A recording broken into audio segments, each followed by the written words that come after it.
जितने पढ़ने वाले बच्चे बैठे हैं, हमारी हाथ जोड़कर प्रार्थना है, जितने युवान बेटे बेटियां बैठे हैं, मेरे बच्चों तुम अपनी जिंदगी को बर्बाद व्यर्थ मत करो। इंस्टाग्राम की रील के चक्कर में, अपने आप को फेमस करने के चक्कर में जिंदगी को बर्बाद मत करो।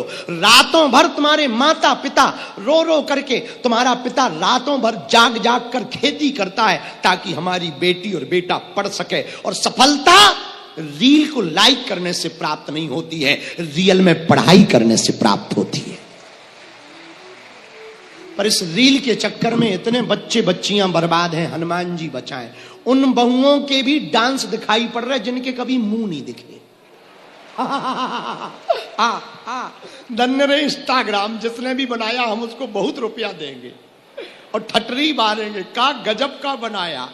आजकल ऐसे ठुमका लग रहे हैं रील पर, राम राम राम राम। बहू डांस कर रही, ससुर लाइक कर रहा। और रुको रुको रुको रुको, बहू डांस कर रही, ससुर लाइक कर रहा और जेठ कमेंट कर रहा, नाइस। अरे राम राम राम राम, धन्य रील। हमको तो कई बार ना पुराने राजा महाराजाओं पे तरस आता है, जिन डांस को देखने के लिए, मुजरा को देखने के लिए वो करोड़ों मोहरे बर्बाद कर दिए, वो 299 के पैक में घर बैठे मिल रहा है। राम राम राम राम राम राम राम। अरे हनुमान जी बचाना, किस समय हमको भेजा तुमने प्रभु। गजब का समय है, अजब तमाशा देखा रे, गजब तमाशा देखा रे। क्या गजब तमाशा चल रहा। मेरे पागलों, पढ़ने वाले बच्चों, तुम हमारी बात कान खोलकर सुन लो। तुम हमें मानो या ना मानो, पर मां बाप को जरूर मानना। अभी समय है हम आपको आचरण की बात कहें। आचरण पे चर्चा चल रही, आचरण की अभी समय है। जितने युवान बच्चे बैठे हैं, हमारा बहुत पुराना विचार है, निजी विचार है। 18 से 25 वर्ष के बीच में जो बालक बालिका सुधरा रहेगा, संभला रहेगा, वो कभी बिगड़ नहीं सकता है। और इस बीच में जो बिगड़ जाएगा वो कभी सुधर नहीं सकता है।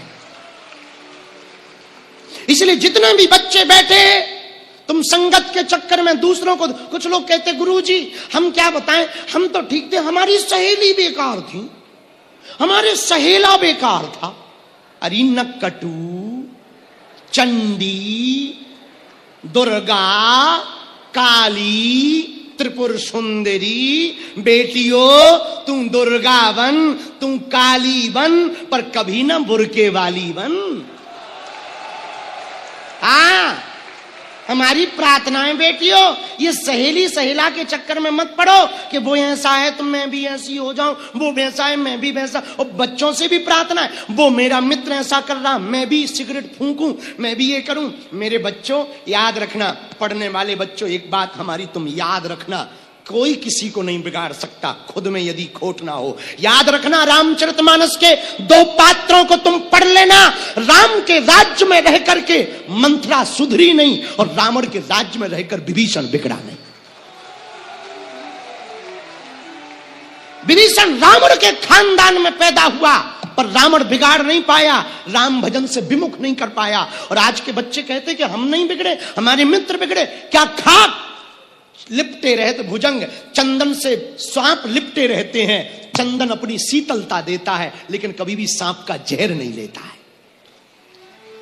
इसलिए तुम कितने भी गलत संगत में रहो, कितनी भी गलत जगह रहो, पर अपने आप को कंट्रोल रखो, अपने आचरण को शुद्ध रखो, अपने मन को कंट्रोल रखो। आज की कथा की बात यही तुम्हें जीवन में घर पर लेकर जानी है। और सुनो बच्चों, दौड़ते हुए घोड़े, उगते हुए सूर्य का चित्र लगाने से सफलता नहीं मिलती है। सूर्य के पहले जगना पड़ता है और घोड़ों की तरह दौड़ना पड़ता है, तब सफलता प्राप्त होती है।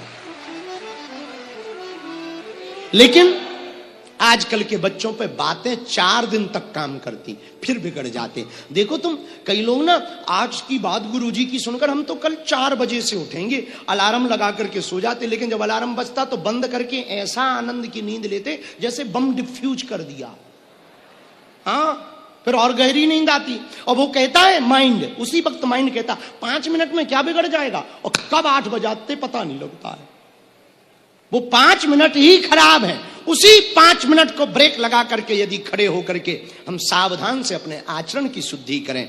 मेरे पागलों, सूत्र याद रखना पढ़ने वाले बच्चे, आचरण की शुद्धि करनी है। किसकी शुद्धि करनी?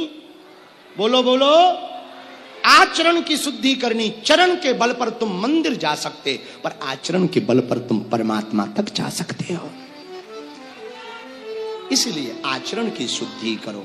आचरण की शुद्धि ही सत्संग करता है। सत्संग तो आचरण की शुद्धि का केंद्र है। इसलिए हम लोग बड़े भाग्यशाली हैं जो सत्संग में बैठे और हनुमान जी के चरित्र को सुन रहे। हनुमान जी के चरित्र से आचरण की शुद्धि होती है, क्योंकि गोस्वामी जी ने हनुमान चालीसा में लिखा, तुम्हारे भजन राम को, तुम्हारे भजन गाइए,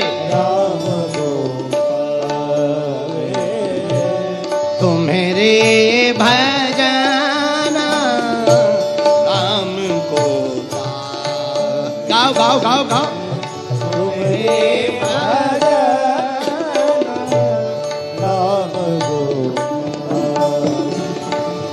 जन्म जन्म के दुख बिसराए,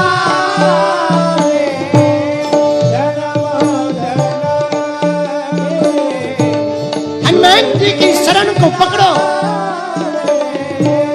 जन्म जन्म के दुख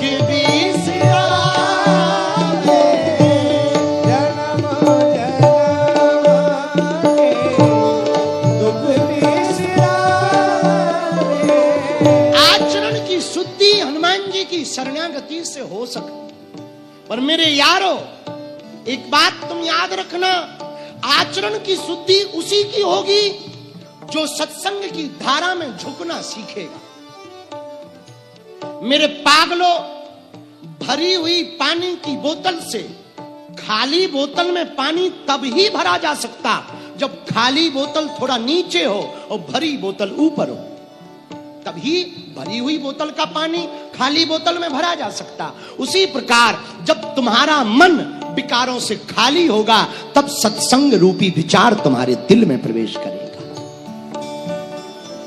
इसलिए मेरे पागलों, हनुमान जी का भजन तब सार्थक जब आप विचारों से शुद्ध होंगे। पर विचारों से शुद्ध हुए तो गोस्वामी जी हनुमान चालीसा में लिखते, जहां हम लोग कल थे, जन्म जन्म गाइए,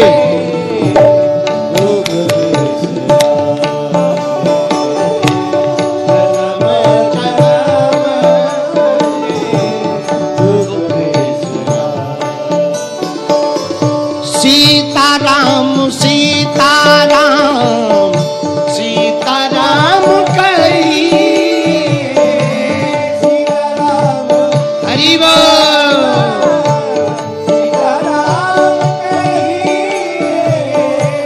जाहि विधि राखे राम ताहि विधि रही, जाहि विधि राखे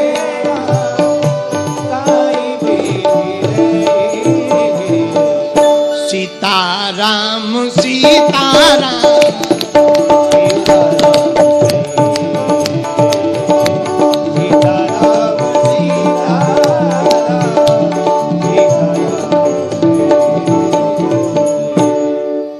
आचरण की शुद्धि पर खाली होना बहुत जरूरी है, तभी हनुमान जी का भजन काम करेगा। पश्चिम देश में एक राजा हुआ, बड़ा फेमस राजा। वो एक गुरु के पास गया। वो गुरु था, उसका नाम था झैन। रिंझाई के नाम से बड़ी प्रसिद्ध कथा है, बहुत प्यारी कथा है।